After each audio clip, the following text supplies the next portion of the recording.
All right, let's dive right in. We're going to tackle a question that's really at the absolute heart of the AI revolution today. So, picture this. You've got this incredibly powerful AI, something like a GPT-4, right? It knows a little bit about everything. It's a generalist. But what if you need a specialist? How do you teach it a new trick? Something specific, like writing in the style of Shakespeare or, say, dissecting a dense legal contract. And okay, here's the real kicker. How do you do all that without needing your own personal supercomputer and an electricity bill the size of a small country's GDP? That's the puzzle, the real trillion-dollar question we're going to unpack. To even begin to answer that, we have to look under the hood. We need to understand the engine that drives basically all of modern AI, and that engine is called the transformer. This whole thing kicked off with a groundbreaking paper back in 2017, a paper with the perfect title, Attention is All You Need. And look, the transformer didn't just tweak old ideas, no, it completely changed the game. And its secret weapon, this brilliant concept called self-attention. So if you break it down, a transformer has two main jobs, or two parts. You've got the encoder, which reads and tries to understand the input you give it, and then you have the decoder, which generates the output. A really simple way to think about it is like a human translator. The encoder reads the Spanish, and the decoder writes the English. Okay, so what is this self-attention thing, really? Well, imagine you read this sentence. The animal didn't cross the street because it was too tired. Simple enough, right? As a human, you instantly know that it refers to the animal, not the street. Well, self-attention is how the AI figures that out too. It's the magic trick that lets it connect the dots and actually understand context. The way it works is kind of amazing. Each word in a sentence basically looks around at all the other words and asks, hey, how relevant are you to me? It then calculates a score for every other word. The final meaning of that word is a blend of itself and all the other words, weighted by those relevant scores. It's a mathematical way of focusing its attention on what really matters for context, pretty much exactly like our brains do. So this transformer architecture is, unbelievably powerful, but that power came with a new, and honestly, a gigantic problem. A problem of sheer scale. Let's take a quick trip back in time. Not that long ago, OpenAI's very first GPT model, it had about 120 million parameters. Now, at the time, that seemed like an astronomical number. You can think of a parameter as like a single knob or a dial that the model can turn to adjust its understanding. So, we're talking about 120 million little knobs to get just right? And then, GPT-3 happened. We went from 120 million to 175 billion parameters. With a B. I mean, that's not a step up, that's a whole different universe. The scale just exploded, and its abilities exploded right along with it. And of course, it didn't stop there. Today, the models we're working with, like GPT-4, are estimated to have something like 1.76 times trillion parameters. Trillion! We are talking about digital creations that are just pushing the absolute limits of what we know how to build. But all this power comes at a crazy high price.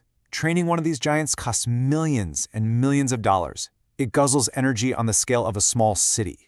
And you need massive data centers just to store the thing. So what does that mean? It means for pretty much everyone, I'm talking researchers, startups, even most big companies, the idea of retraining the entire model from scratch, it's not going to happen. It's completely out of reach. But what if you didn't have to turn all 1.76 trillion of those knobs? What if there was a smarter way, a more surgical approach to teaching this giant a new skill? Well, there is, and this is where a whole family of brilliantly clever techniques comes into play, known as parameter-efficient fine-tuning, or for short, PFT. The main idea behind PEFT is actually super simple, but it's also really profound.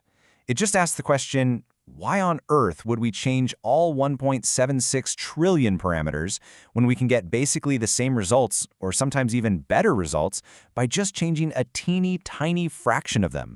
And I mean, the difference here is night and day. The old way, full fine-tuning, that's like deciding you want to redecorate the lobby of a skyscraper and your solution is to tear down the entire building and rebuild it from scratch. It's just insane. PEFT, on the other hand, is like hiring a team of interior designers to come in and work only on the lobby. You get the exact same new look you wanted, but it's ridiculously faster, way cheaper, and just so much smarter. So okay, how does this magic trick actually work?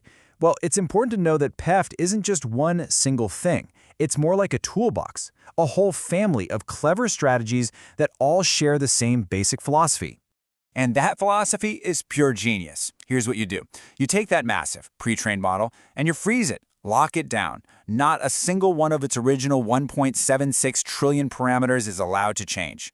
Then, you add in some tiny new trainable parts on top of it, or you modify just a few specific bits, and you only train those new tiny pieces. These strategies usually fall into three main camps. First, you have additive methods. This is like bolting on small new layers. Think of them as little plug-in adapters for the frozen model. Then there are selective methods. These are more like a surgical strike. They go in, find the few most important existing parameters, and just tune those. And finally, my personal favorite, reparameterize methods. This is some really clever math. The most popular one, you've probably heard of it, is called LoRa. Instead of changing billions of things, it learns two very, very small matrices that just represent the changes. It's a mathematical shortcut that gives you the same result. This is the absolute magic that lets an artist, on their home computer, create a custom AI art style by training a tiny little LoRa file instead of a gigantic model. So you see, this whole collection of clever tricks, it's not just some nerdy technical detail. No, this represents a fundamental shift in who gets to play with and build on top of the most powerful AI in the world. It's nothing short of the democratization of AI. The impact here is really a triple win. First, it makes cutting-edge AI accessible. Suddenly, thousands of developers, researchers, and startups can customize these monster models, sometimes on a single gaming GPU. Second, it makes AI way more sustainable by slashing the energy costs and the carbon footprint of all this development. And maybe most importantly, it fuels innovation. When you lower the barrier to entry this much, you get a Cambrian explosion of new, wild, creative tools being built by everyone, everywhere. And that brings us to the big final question we have to ask ourselves. We know these AI models are just going to keep getting bigger. PEFT is an amazing solution for the giants we have today. But what happens when we're dealing with models that have tens or even hundreds of trillions of parameters? Will these clever efficiency tricks still be enough?